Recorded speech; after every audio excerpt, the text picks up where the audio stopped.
News బులెటిన్లో ముందుగా headlines.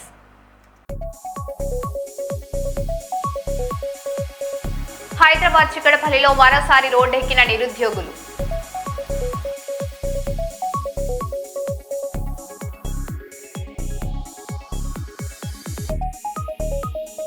Tirupati collectorate వద్ద ప్రభుత్వ స్కూల్ విద్యార్థులు నిరసన.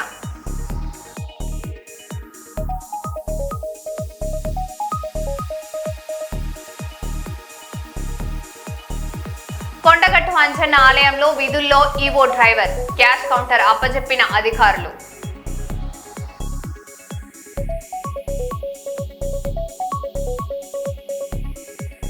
శ్రీకాకుళం కొత్తూరు సర్కిల్ పోలీస్ కార్యాలయం వద్ద ఉద్రిక్తత.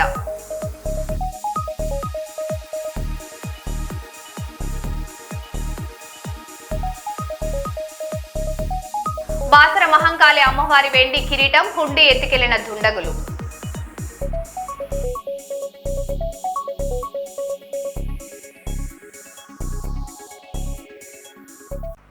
ఇక వివరాల్లోకి వెళ్తే, గజ్వేల్లో బ్రాహ్మణుల పెద్ద ఎత్తున ర్యాలీ నిర్వహించి స్థానిక ఆర్డీఓకు వినతి పత్రం అందజేశారు.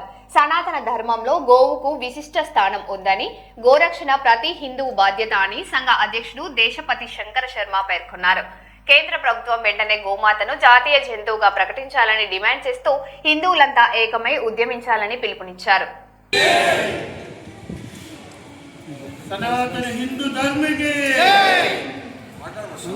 గాయత్రి మాతాకి జై. జై పరశురామ్. ఈరోజు గజ్వేల్ డివిజన్ బ్రాహ్మణ సేవా సంఘ సమక్ష పక్షాన ఆవును జాతీయ జంతువుగా ప్రకటించాలని ప్రభుత్వానికి విన్నవించుకుంటూ ఈరోజు ర్యాలీగా బయలుదేరి ఆర్డీఓ ఆఫీసులో వినతి పత్రం సమర్పిస్తున్నాము. జై బ్రాహ్మణ్, జై జై బ్రాహ్మణ్.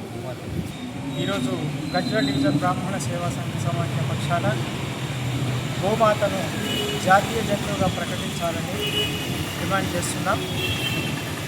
గోమాత సాధారణ జంతువు, అన్ని జంతువులలో కల్లా సాధారణ జంతువు. ఆ జంతువును మన సాంప్రదాయం ప్రకారం 33 కోట్ల దేవతలను పూజించినట్టుగా భావిస్తాము. వేదాలు శాస్త్రాలు చెప్పిన ప్రకారంగా గోవును కూడా అమ్మగా మనం భావిస్తాము మన సంప్రదాయం ప్రకారం. కాబట్టి ఆ గోమాతను కాపాడుకోవాలనే ఆలోచన, వాటిని రక్షించాలనే ఆలోచన ప్రతి వారికి ఉండాలని ఆశిస్తూ ఈ సందర్భంగా ప్రభుత్వాలను మేము డిమాండ్ చేస్తున్నాం. వెంటనే గోవును జాతీయ జంతువుగా ప్రకటించాలని. జై బ్రాహ్మణ్. జై బ్రాహ్మణ్. మన ఆవు గోమాత, ఈరోజు గోమాతను రక్షించుకోవాల్సినటువంటి అవస్థలో మనం ఉన్నాము. ఈరోజు గోమాత అంటే 33 కోట్ల దేవతలకు నిలయం. అదేవిధంగా గోవు యొక్క పంచితం, మూత్రం కానీ, ఆవు పేడ కానీ ఈరోజు ఏ ముఖ్య కార్యక్రమాల్లో అయినా కానీ శుభకార్యాలైనా వాడుకుంటాము. అటువంటి గోవును మనము ఈరోజు కోల్పోతున్నాము. కాబట్టి ఆ గోవులన్నింటినీ కూడా రక్షించుకోవలసిందిగా మన హిందూ ధర్మం. అదేవిధంగా ఈరోజు ఆ యొక్క గోవును జాతీయ జంతువుగా ప్రకటించాలని చెప్పి కోరుకుంటూ మా గజ్వేల్ బ్రాహ్మణ డివిజన్ తరఫున ర్యాలీగా వెళ్ళి ఆర్డీఓకు వినతి పత్రం అందజేస్తున్నాము. జై శ్రీరామ్. గోమాతాకి. గజ్వేల్ బ్రాహ్మణ సంఘం తరఫున డిమాండ్ కూడా చేస్తున్నాము. దళిత యువకుడు పేరుపోగు క్రాంతి కుమార్ ఆత్మహత్యకు కారణమైన సిఐ నాగరాజ్ను కఠినంగా శిక్షించాలని కర్నూలులో దళిత సంఘాల ఆధ్వర్యంలో ధర్నా చేశారు. కర్నూలు కలెక్టర్ కార్యాలయం ముందు క్రాంతి కుమార్ మృతికి వ్యతిరేకంగా పెద్ద ఎత్తున ధర్నా చేశారు. విజయవాడ కృష్ణలంక సిఐ నాగరాజు వేధింపుల కారణంగానే క్రాంతి కుమార్ ఆత్మహత్య చేసుకున్నారని దళిత సంఘాల నాయకులు అన్నారు. రాష్ట్రంలో దళితులకు, ఉద్యమకారులకు భద్రత లేకపోవడంతో అయిందని ఎంఆర్పీఎస్ రాష్ట్ర వర్కింగ్ ప్రెసిడెంట్ దాదెపోగు నవీన్ మాదిగా అన్నారు. సిఐ నాగరాజుపై ఎస్సీ ఎస్టీ కేసు నమోదు చేసి హత్యాయత్నం కేసు నమోదు చేయాలని కోరారు. బాధిత కుటుంబానికి ప్రభుత్వం నుంచి రావాల్సిన పథకాలు అమలు చేయాలన్నారు.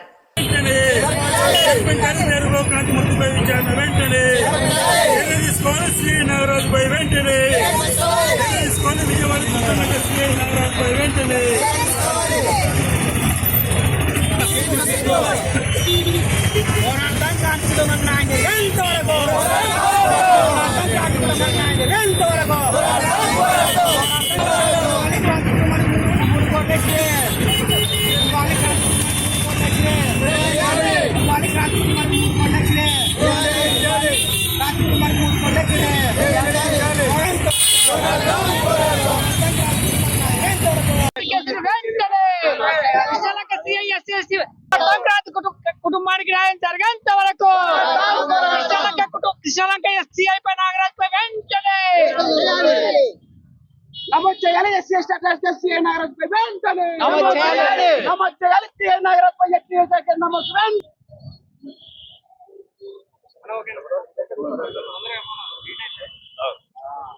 హీట్ అయిపోయి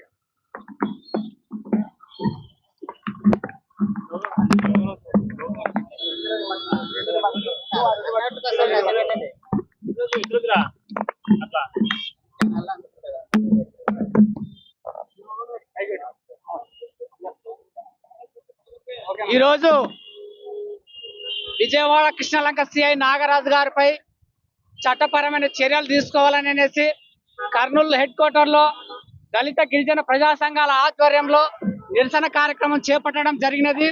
దళితుడైనటువంటి క్రాంతి కుమార్ మృతి సెల్ఫీ వీడియో దాదాపు రాష్ట్రమంతా అందరికి తెలిసిన విషయమే. క్రాంతి కుమార్ తండ్రి పేరుపోగు వెంకటేశ్వరరావు గారు ఏపీఎంఆర్పీఎస్ రాష్ట్ర అధ్యక్షుడిగా ఉన్నారు. ఆయన వచ్చేసి ప్రస్తుత తెలుగుదేశం ప్రభుత్వానికి మద్దతు పలికి ఉన్నాడు. ఆయన కుటుంబంలో ఉన్నట్టు ఆయన కుమారుడే ఈ పరిస్థితుల్లో ఆ యొక్క సిఐ వేధింపులకు చనిపోతే రాష్ట్రంలో ఉన్న మాదిగలకు తర్వాత వచ్చేసి ప్రజా సంఘాలకు ఉద్యమకారుల కుటుంబాలకు భద్రత లేదనేసి మేము ఈ సందర్భంగా తెలియజేస్తా ఉన్నాం. మేము ప్రధానంగా క్రాంతి కుమార్ కుటుంబానికి న్యాయం చేయాలనేసి సెల్ఫీ వీడియో ఆధారంగా సమగ్రమైన విచారణ జరిపి సిబిఐ విచారణ జరిపి చట్టపరమైన చర్యలు తీసుకొని ఆ సిఐ పై ఎవరైతే నాగరాజు గారు ఉన్నారో వారిపై ఎస్సీ ఎస్టీ కేసు నమోదుతో పాటు హత్య కేసు నమోదు చేసి చట్టపరమైన చర్యలు తీసుకొని క్రాంతి కుమార్ కుటుంబానికి ప్రభుత్వం అన్ని రకాలుగా అండగా ఉండాలనేసి తెలియజేస్తా ఉన్నాం. అలాగే ఈ విషయంలో ప్రభుత్వం చొరవ తీసుకోకపోతే భవిష్యత్తులో రాష్ట్రంలో ఉన్న ప్రజా సంఘాల ఆధ్వర్యంలో అందరినీ కలుపుకొని భారీ ఎత్తున రాష్ట్రంలో ఉన్నట్టు విజయవాడకు కూడా చేరుకొని భారీ ఎత్తున కూడా ఆందోళనకు సిద్ధమవుతామని ఈ సందర్భంగా తెలియజేస్తా ఉన్నాను. నా పేరు దాదిపోగు నవీన్ మాదిగా, ఏపీఎంఆర్పీఎస్ రాష్ట్ర వర్కింగ్ ప్రెసిడెంట్.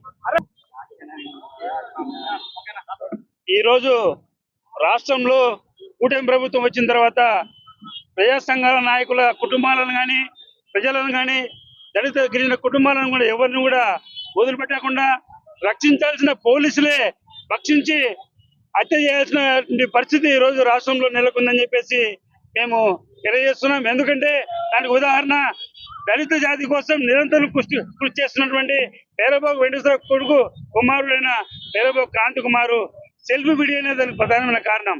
ఆ కృష్ణలంకలో సిఐ గారు చాలా వేధింపులకు గురి చేస్తున్నారు. ప్రధానంగా ఎస్సీ ఎస్టీలను టార్గెట్ చేసుకుని వాళ్ళ వేధింపులకు గురి చేస్తూ వాళ్ళ మృతికి ప్రధాన కారకులు అవుతున్నారు. అలాంటి వ్యక్తి పైన ఈరోజు కూటమి ప్రభుత్వం ప్రత్యేకంగా చర్య తీసుకొని ప్రత్యేకంగా చొరవ తీసుకొని సిబిఐ విచారణ జరిపించి ఎస్సీ అట్రాసిటీ కేసు నమోదు చేసి అతన్ని ఇమీడియట్లీ బర్తరఫ్ చేయాలని చెప్పేసి దళిత గిరిజన సంఘాలుగా మేము కోరుతున్నాం. లేని పక్షంలో ఖచ్చితంగా రాష్ట్ర వ్యాప్తంగా ఎస్సీ ఎస్టీ దళిత గిరిజన సంఘాలు అందరినీ ఏకం చేసి పెద్ద ఎత్తున విజయవాడను ముట్టడించి ఆందోళన చేపట్టాల్సి వస్తుందని చెప్పి తెలియజేస్తూ ఖచ్చితంగా సిఐ నాగరాజును బర్తరఫ్ చేసి పేరుబాబు క్రాంతి కుటుంబానికి న్యాయం చేసి అదేవిధంగా దళిత గిరిజన కుటుంబాల పైన దాడులు చేసిన పోలీసుల పైన చర్య తీసుకోవాలని చెప్పేసి తెలియజేస్తున్నాం. నా పేరు ఎరుకల రాజు, ఎరుకల బోర్డు సమితి రాష్ట్ర అధ్యక్షుడు. హైదరాబాద్ చిక్కడపల్లిలో మరోసారి నిరుద్యోగులు రోడ్డెక్కారు. 5,000 కానిస్టేబుల్ పోస్టులు కాకుండా 20,000 ఉద్యోగాలను భర్తీ చేయాలని డిమాండ్ చేస్తూ ఆందోళన చేపట్టారు. ప్రభుత్వానికి వ్యతిరేకంగా నినాదాలు చేస్తూ నిరసన వ్యక్తం చేశారు. పరిస్థితి ఉద్రిక్తంగా మారడంతో రంగంలోకి దిగిన పోలీసులు పలువురు నిరుద్యోగులను అదుపులోకి తీసుకుని అరెస్టు చేశారు.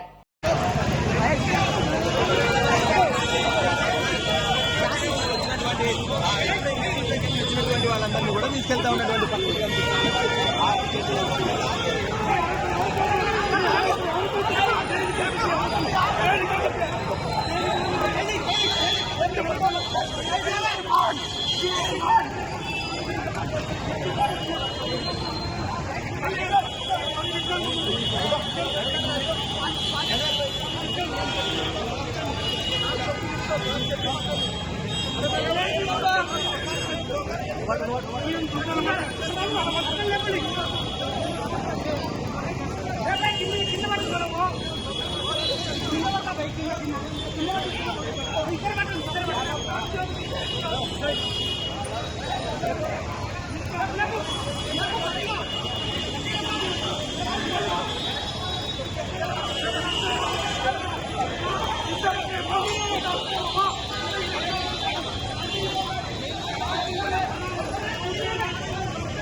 తీసుకోవాల్సిన బాధ్యత ఈ ప్రభుత్వం పైన ఉంది. దయచేసి మమ్మల్ని రక్షించుకోండి. తెలంగాణ సమాజం దయచేసి రక్షించుకోండి. ఎంపీడీఓ పోస్టులు 120 పోస్టులు డైరెక్ట్ రిక్రూట్మెంట్ కాకుండా ఇంటర్వ్యూ రిక్రూట్మెంట్ చేస్తా ఉన్నారు. ఓన్లీ ప్రమోషన్ ద్వారా చేస్తా ఉన్నారు. అంటే నిరుద్యోగులను నిందముంచడానికి ప్రయత్నం చేస్తుంది ఈ ప్రభుత్వం. కాబట్టి దయచేసి అతని ఎస్ఐపిసి కూడా 20,000 పోస్టులు తీసుకొచ్చే వరకు ఉద్యమం మొదలు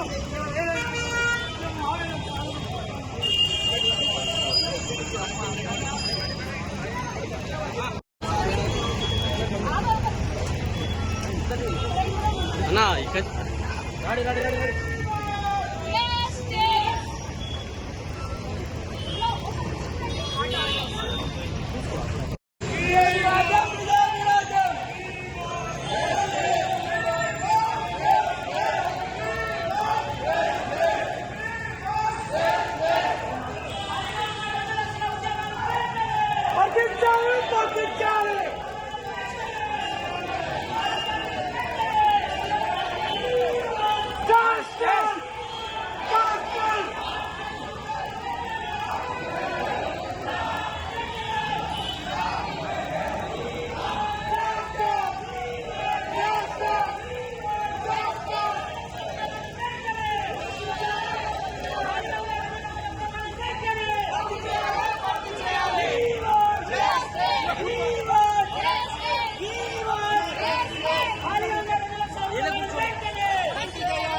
ఫాదర్స్ డే సందర్భంగా కృష్ణా జిల్లా ఉయ్యూరులో ఓ వినూత్న వేడుక అందరినీ ఆకట్టుకుంది. తేజ డిజిటల్స్ అధినేత నేరెళ్ల వేణుకు ఆయన కుమారుడు తేజ ప్రత్యేకంగా ఫాదర్స్ డే వేడుక నిర్వహించారు. కేక్ కట్ చేసి అనంతరం అందులో నుంచి తండ్రికి ఇష్టమైన బాటిల్ కనిపించడంతో నేరెళ్ల వేణు ఆశ్చర్యానికి గురయ్యారు. తనపై కుమారుడు చూపిస్తున్న ప్రేమ, అభిమానానికి ఆనందం వ్యక్తం చేసిన ఆయన ఇలాంటి బంధం జీవితాంతం కొనసాగాలని ఆకాంక్షించారు. నేటి కాలంలో తల్లిదండ్రులను ఆదరించే పిల్లలు ఆదర్శంగా నిలవాలని ఆయన అన్నారు.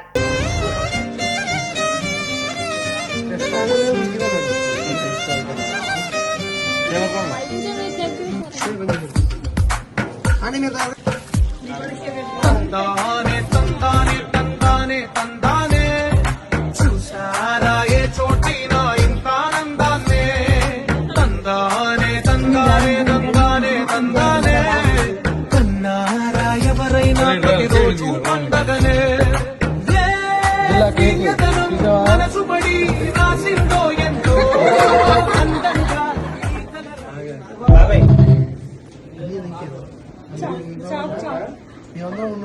చేత్తో బాగుంది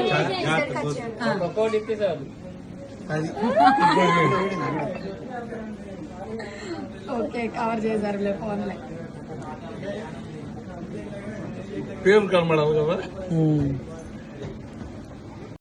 కర్నూలు కర్నూలు జిల్లాలో రెవెన్యూ డే కార్యక్రమాన్ని సునాయన ఆడిటోరియంలో ఘనంగా నిర్వహించారు. జిల్లా కలెక్టర్, జాయింట్ కలెక్టర్, జిల్లా రెవెన్యూ అధికారి సహా పలువురు అధికారులు హాజరయ్యారు. ఈ సందర్భంగా రెవెన్యూ భవనంలో రక్తదాన శిబిరం నిర్వహించడంతో పాటు విశ్రాంత రెవెన్యూ ఉద్యోగులను సన్మానించారు. ఆంధ్రప్రదేశ్ రెవెన్యూ సర్వీసెస్ అసోసియేషన్ ఆధ్వర్యంలో జరిగిన ఈ కార్యక్రమంలో పెద్ద సంఖ్యలో రెవెన్యూ ఉద్యోగులు పాల్గొన్నారు. మన గౌరవ జిల్లా రెవెన్యూ అధికారి అలాగే డిప్యూటీ కలెక్టర్ చేతులుగా ఈ సన్మానాన్ని స్వీకరించవలసిందిగా కోరుతున్నాను. తిరుపతి కలెక్టరేట్ వద్ద ప్రభుత్వ పాఠశాల విద్యార్థులు నిరసనకు దిగారు. పుత్తూరు నుంచి ఎస్బీఆర్ పురం వరకు ఆర్టీసీ బస్సు సౌకర్యాన్ని పునరుద్ధరించాలని విద్యార్థులు డిమాండ్ చేశారు. గత ప్రభుత్వ హయాంలో నడిచిన బస్సు సర్వీసును నిలిపివేయడంతో పాఠశాలలకు వెళ్లడంలో ఇబ్బందులు ఎదుర్కొంటున్నారని ఆవేదన వ్యక్తం చేశారు. విద్యార్థులకు ఉచిత బస్సు సౌకర్యం కల్పించాలని ప్రభుత్వాన్ని కోరుతూ కలెక్టర్ వద్ద నిరసన తెలిపారు.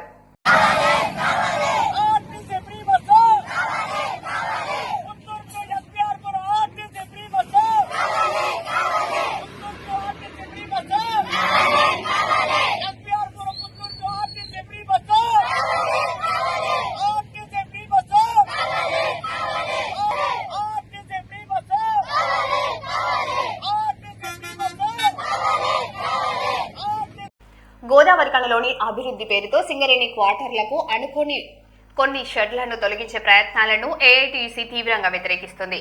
వంకబెండు ప్రాంతంలోని కార్మికులకు RG1 యాజమాన్యం నోటీసులు జారీ చేయడంపై ఆందోళన వ్యక్తమైంది. కార్మికులు సొంత ఖర్చులతో నిర్మించుకున్న షెడ్లను తొలగిస్తే సహించబోమని ఏఐటీయూసీ ప్రధాన కార్యదర్శి మడ్డి ఎల్లాగౌడ్ హెచ్చరించారు. యాజమాన్యం ఏకపక్ష నిర్ణయాలను విరమించుకోవాలని డిమాండ్ చేశారు.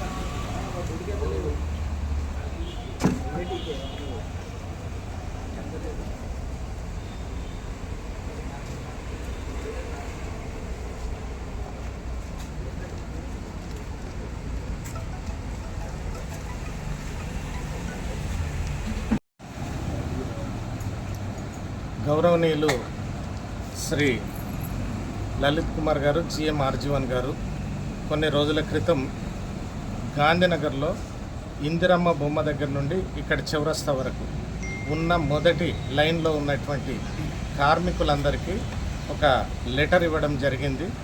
దాంట్లో అభివృద్ధి పనులలో భాగంగా క్వార్టర్లలో మీరు కట్టుకున్నటువంటి షెడ్స్ ముందు కావచ్చు, వెనుక, పక్కన అవి ఏమున్నా కానీ 15 రోజులలో మీరు తీసేయమంటానని మాకు ఒక అధికారికంగా ఒక లెటర్ను ప్రతి ఒక్క కార్మికుని కుటుంబానికి వాళ్ళు ఇచ్చినారు.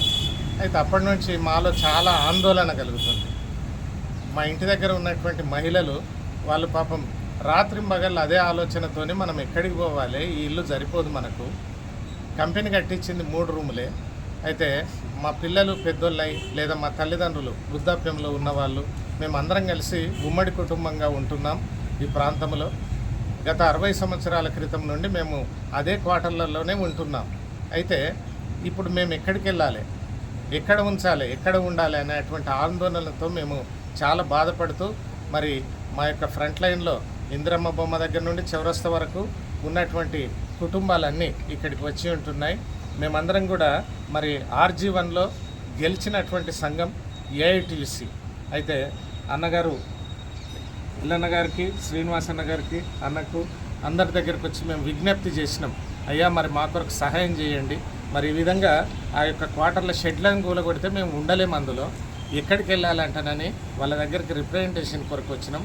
వారు సహాయం చేయగలరని నేను అందరి తరపున మిమ్మల్ని కోరుకుంటున్నాను. సింగరేణిలో గత 40-50 సంవత్సరాల నుంచి ఆ క్వార్టర్లలో నివసిస్తున్నారు. అయితే అభివృద్ధి భాగంలో అని చౌరస్సాలో ఉన్న క్వార్టర్లని తీయడం జరిగింది. అయినా అభివృద్ధి అంటున్నారు కదా, రోడ్డుకు అనే ఓపిక పట్టినాం, సరే అభివృద్ధి అని సహకరించినాం. కానీ మళ్ళా ఎవరో మరి రాజకీయమా లేకపోతే సింగరేణి సంస్థనా ఏందనేది మాకు అర్థమైతలేదు. కానీ ఎప్పుడైతే ఈ లెటరు 15 రోజులలో వెనక ముందు పక్క షెడ్లు తీసేయమని మన RG1 GM గారు పంపించడం జరిగింది. ఎందుకంటే షెడ్లు ఎందుకు తీయాలో మాకు అర్థమవుతలేదు. అసలు యాక్చువల్గా షెడ్లు తీయమనుట్లా అసలు విషయం ఏందనే తెలియకుండా ఆ కుటుంబాలు అయోమయంలో పడ్డారు. ఇప్పుడు భయాందోళన ఉన్నారు. ఎందుకంటే పిల్లలు ఉన్నారు, అన్నగారు చెప్పినట్టుగా తల్లిదండ్రులు కానీ అది కానీ మీరు కట్టించిన 2 రూములు ఉంటే ఒక రూము వంటకు పోతుంది. లక్షల రూపాయలు పెట్టుకొని మనం సింగరేణి కార్మికులు వారు నిర్మించుకుంటే ఇలా షెడ్లు తీసేయమని అనడం సమంజసం కాదు.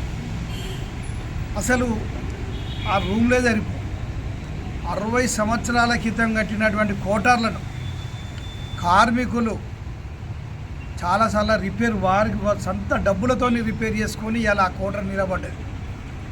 అసలు మన కంపెనీ కట్టినప్పటి నుంచి ఇప్పటి వరకు దాని లైఫ్ ఎప్పుడో అయిపోయింది. ఎప్పుడో అవి డ్యామేజ్ అయిపోయినాయి. అసలు కార్మికులే ఉండడానికి వారు రిపేర్ చేసుకుంటూ ఇంతకాలం ఆ కోటాలను నిలబెట్టిన చరిత్ర కార్మికులది. అలా షెడ్లు వేసుకున్నారు, తీయమని అంటున్నారు. అభివృద్ధిలో భాగం అని అంటే ఈ కోటలు తీయగానే అభివృద్ధి కాదు. ఇక్కడ సింగరేణి ప్రాంతంలో ఆల్రెడీ మైన్స్ మూతపడుతున్నాయి, కార్మికులు తరిగిపోతున్నారు. అసలు ఎంత మెయిన్ పవర్ ఉండే ఒకప్పుడు RG1లో, ఇప్పుడు ఎంత ఉన్నారు. కాబట్టి దాన్ని దృష్టిలో పెట్టుకొని ఇలా మన సింగరేణికి సంబంధించినటువంటి కోటాలు కార్మికులను అయోమయంలో బలెత్తున్నటువంటి యజమాన్యాన్నన్నా మరి ఇది ప్రభుత్వం కుట్రనా అసలు అర్థమైతలేదు. ఏది ఏమైనప్పటికీ మేము RG1 GM గారికి లేకపోతే సింగరేణి యజమాన్యానికి మేము ఒకటే చెప్తున్నాం, అభివృద్ధి అనేది గెలిచినాం, సంఘం ఉంది, రేపు టెక్చర్ కమిటీలో పెడదాం, GM కమిటీ ఉంది, డైరెక్టర్ పా లెవెల్లో ఉంది. దానిలో చర్చ జరిగినాకనే ఏ కోటనైనా టచ్ చేయాలని చెప్పి నేను RG1 GM గారికి యజమాన్యాన్ని కోరుతున్నా. ఎందుకంటే ఖచ్చితంగా కార్మికులకు ఏ విధంగా సదుపాయం చేయాలన్నప్పుడు చేయండి, కానీ అభివృద్ధి అని కోటాలు కూడా ఒకటి అభివృద్ధి ఎట్లయితుంది? సిటీలో, హైదరాబాద్ సిటీలో లేదు ఈ రోడ్డు ఇంత వెడల్పు. మళ్ళీ మనకెందుకు? సరే డబుల్ బెడ్రూమ్ ఇల్లు కట్టాలని చెప్పి పెట్టినాం, ఎవరి కోటరు వారికి ఇవ్వాలని చెప్పినాం, లేకపోతే సంతింటి పథకమని పెట్టినాం. ఇవన్నీ నిర్ణయం తీసుకోకుండా షెడ్లను తీసేయమని చెప్పి లెటర్ ఇవ్వడం అయితే ఇది శోచనీయంగా ఉంది, చాలా బాధాకరమైన విషయం. ఎందుకంటే దీన్ని ఎట్టి కోశాల్లో మేము గుర్తింపు సంఘంగా ఎట్టి కోశాల్లో మేము దీన్ని సమర్థించాం, వ్యతిరేకిస్తాం. ఖచ్చితంగా చర్చల ద్వారా అసలు ఏంది అనేది తేలినాకనే, విషయం తేలినాకనే ఈ కోటార్ల జోలికి రావాలి, కోటార్ల టచ్ చేయాలని చెప్పి మేము యూనియన్ తరపు నుంచి మీ యజమాన్యాన్ని డిమాండ్ చేస్తున్నాం. పల్నాడు జిల్లా పెద్దకూరపాడు నియోజకవర్గంలోని గారపాడు గ్రామంలో మద్యం దుకాణం వద్ద ఉద్రిక్త ఘటన చోటు చేసుకుంది. 3 బీర్లు కావాలంటూ వచ్చిన వ్యక్తులు కౌంటర్ వద్ద డబ్బుల విషయంలో వైన్ సిబ్బందితో వాగ్వాదానికి దిగారు. అడ్డుకునేందుకు ప్రయత్నించిన సహాయకుడు వెంకటకృష్ణపై బీర్ బాటిల్తో దాడి చేయడంతో ఆయనకు తీవ్ర గాయాలయ్యాయి. బాధితుడిని ఆసుపత్రికి తరలించగా కేసు నమోదు చేసిన పోలీసులు నిందితులను అరెస్టు చేశారు.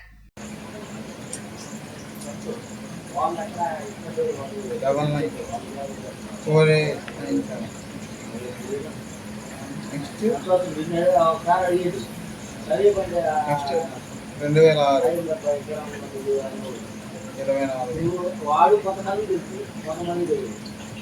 మళ్ళీ ఫస్ట్ 9948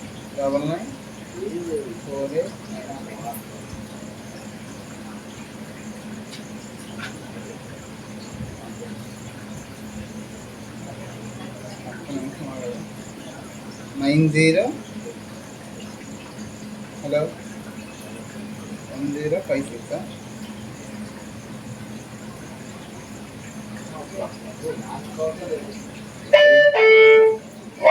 సరే